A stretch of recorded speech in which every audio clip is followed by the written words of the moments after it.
Hi అండి అందరికీ.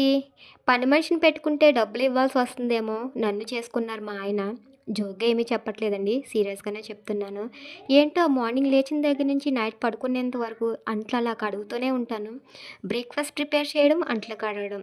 Afternoon lunch prepare చేయడం, మళ్ళీ అంట్లు కడగడం.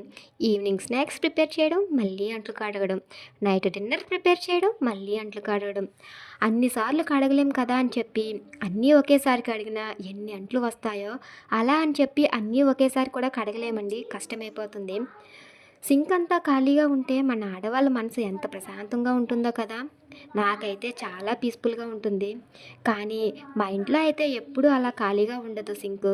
వంట చేస్తే చాలు ఇక అంట్లు వస్తూనే ఉంటాయి. ఒక్కొక్కసారి తినడం అయినా మానేస్తామేమో గానీ, అంట్లు కడగడం అస్సలు మానము. అవి వస్తూనే ఉంటాయి. అదేమిటో రిటైర్మెంటు, వీకెండ్స్, హాలిడేస్ లేని జాబ్ ఏదైనా ఉంది అంటే అది హౌస్ వైఫ్ జాబే. అందరూ "ఏం చేస్తున్నావు? ఇంట్లో ఖాళీయే కదా" అంటారు. మా ఆయనతో సహా. మీరేమంటారు? కింద కామెంట్ చేయండి. వీడియో నచ్చితే లైక్ చేయండి. Thank you for watching. Bye bye.